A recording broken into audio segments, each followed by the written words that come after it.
Menteri Sekretaris Negara Prasetyo Hadi mengatakan Kementerian Kehutanan tengah mengevaluasi perizinan 24 perusahaan yang membuka lahan di kawasan hutan Aceh, Sumatera Utara, dan Sumatera Barat.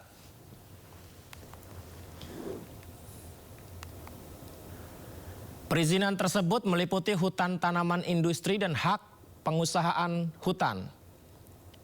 Diungkap oleh Prasetyo bahwa audit dilakukan untuk mendeteksi potensi penyalahgunaan lahan hutan yang digunakan pengusaha tidak sesuai izinnya. Adapun penertiban dilakukan lintas provinsi termasuk dengan aparat penegak hukum. Prasetyo mengatakan pemerintah tidak akan tinggal diam terhadap pelaku pembalakan liar. Kementerian Kehutanan juga bekerja keras melakukan pembersihan kayu-kayu yang hanyut di bawah banjir, sekaligus juga melakukan monitoring dan evaluasi kepada kurang lebih hampir 24 izin pengusahaan hutan di 3 provinsi baik HTI maupun HPH. Terima kasih masih bersama kami di Sindo Prime. Pemirsa, sebelum saya baca berita berikutnya, ini saya mendapatkan kotak misterius. Ini apakah ada hubungannya karena saya sering memberitakan berita-berita yang kritis sehingga dikirim kotak misterius ini? Apa isinya ya? Ternyata, waduh, ayam mati pemirsa. Tapi ayam mati sudah dibumbuin. Ini sih enak ya. Seandainya kritik itu dikirimin ayam senikmat ini, bukan ayam dalam bentuk teror. Tentu saja sangat indah sekali ya. Saya icip sedikit ya. Mumpung disuruh gimmick gini, saya makan beneran ya. Karena soalnya ini pemirsa, sejumlah influencer mengaku mendapat kiriman aksi teror. Diduga akibat melayangkan kritik terkait penanganan bencana. Salah satunya DJ Doni yang justru menerima teror ayam mati.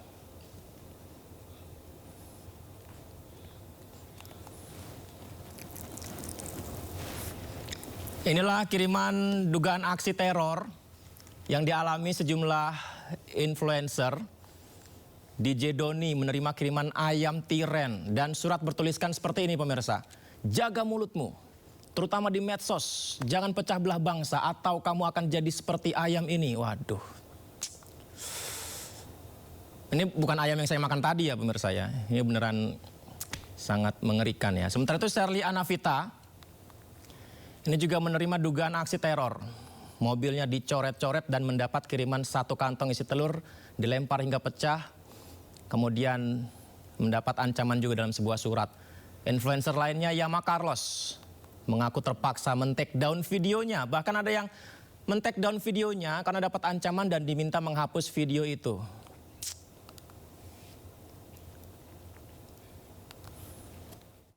Pagi ini Sherly baru keluar dari tempat tinggal dan Sherly mendapati ini di depan ada 1 kantong telur yang sudah dilemparkan dan ini pecahannya teman-teman bisa lihat sampai ke sana, di sana.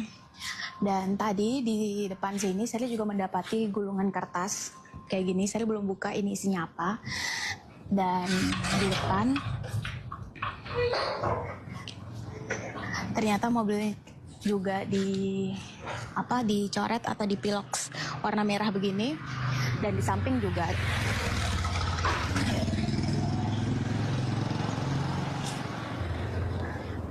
Nah, kita coba lihat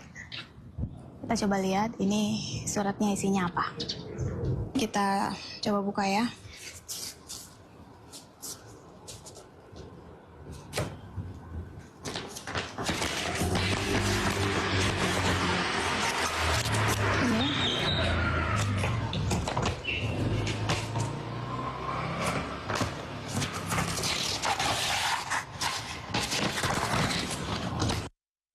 Intinya seperti ini, beberapa hari yang lalu saya baru aja posting video dan sekarang sudah saya take down. Mungkin kalian yang tahu apa video itu. Karena saya posting video itu, saya kena teror.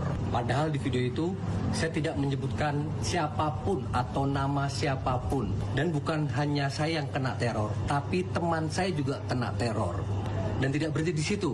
Ibunya teman saya kena teror dan HP-nya dihack. Nomornya diambil. Lalu si pelaku ini menyuruh teman saya untuk saya menghapus 12 konten kalau mau nomor ibunya kembali lagi. Video sudah saya take down dan langsung nomor ibunya dikembalikan saat itu juga. Cara main lo itu masih amatir ya. Harusnya lo belajar dulu sama senior lo. Senior lo itu lebih elegan ya. Bikin malu presiden aja lo. Ini buat teman-teman, lo gak usah takut kalau bersuara ya. Bahkan presiden kita pun mengizinkan untuk dikritisi selama apa yang kita sampaikan itu benar. Sidang lanjutan gugatan ijazah melalui mekanisme citizen lawsuit terhadap Presiden ke-7 RI Joko Widodo kembali digelar di Pengadilan Negeri Surakarta. Hakim terima 5 alat bukti dari penggugat. Dalam persidangan, Ketua Majelis Hakim Ahmad Satibi melakukan analisis dan pencocokan terhadap 33 alat bukti yang diajukan penggugat. Dari hasil pemeriksaan, tidak seluruh bukti dinyatakan lengkap dan sah. Ia juga menegaskan daftar alat bukti perlu diperbaiki, terutama terkait bukti ijazah yang dinilai masih terdapat perbedaan. Majelis Hakim kemudian menunda sidang dan menjadwalkan persidangan lanjutan pada Selasa pekan depan. Nah, saat ini tibalah saatnya penggugat menyampaikan bukti-bukti berupa surat. Nah, surat-surat sebagaimana dimaksud terdiri atas 33 jenis.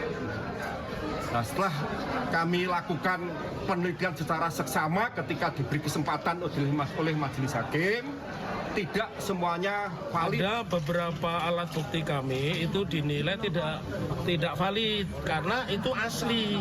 Misalkan buku alumni, kami takut kalau dikirim paket dari Bogor ke sini ternyata hilang. Kan tidak mungkin diproduksi lagi karena itu cetakan tahun 88. Kemudian yang kedua juga ijazah Insinyur Bambang yang lulus tahun 85. Kan tidak mungkin kalau ijazah yang asli tiba-tiba dihadirkan di sini ternyata hilang. Nah, Pak Jokowi aja yang menunjukkan kepada teman-teman media aja nggak boleh pegang, nggak boleh ngotret kok. Nah, ini ijazah asli. Tapi kami menilai ada nilai-nilai wise, nilai-nilai bijak, nilai objektif dari majelis hakim apa nanti bisa disusulkan ya. Jadi tidak ada yang salah dengan Partai Gerindra menyatakan dukungan terhadap usulan pemilihan kepala daerah melalui DPRD. Sekjen DPP Partai Gerindra, Sugiono, menilai mekanisme tersebut patut dipertimbangkan karena dinilai lebih efisien dibandingkan pemilihan langsung.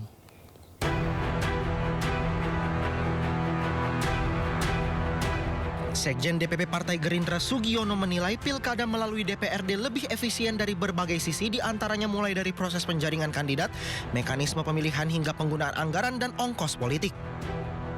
Menurutnya pilkada oleh DPRD tidak menghilangkan esensi demokrasi dan dapat diawasi langsung oleh masyarakat dengan lebih ketat. Pilkada melalui DPRD juga dapat mengurangi potensi polarisasi di masyarakat yang kerap muncul dalam pilkada langsung. Meski begitu, Sugiono mengatakan rencana itu harus dibahas dan dikaji secara mendalam dengan melibatkan seluruh unsur dan elemen masyarakat. Saya kira ini adalah sesuatu yang perlu kita pertimbangkan. Oleh karena itu, satu dari sisi efisiensi, baik itu proses, mekanisme, dan juga anggarannya, kami mendukung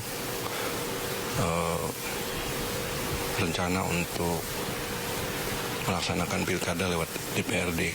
Kalau kita melihatnya accountability-nya itu lebih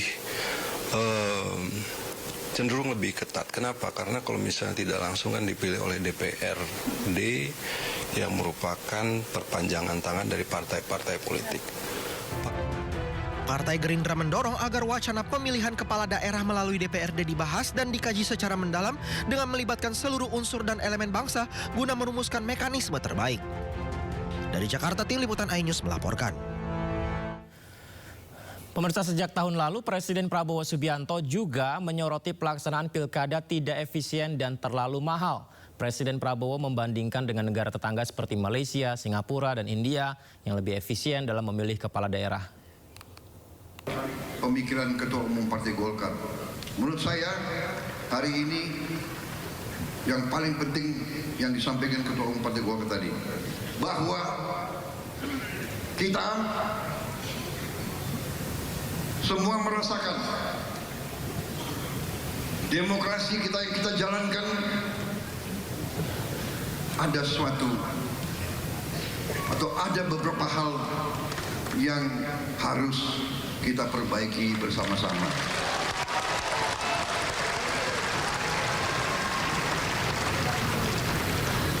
Menurut saya, kita harus perbaiki sistem kita. Dan kita tidak boleh malu untuk mengakui bahwa kemungkinan sistem ini terlalu mahal. Betul. Dari wajah yang menang pun saya lihat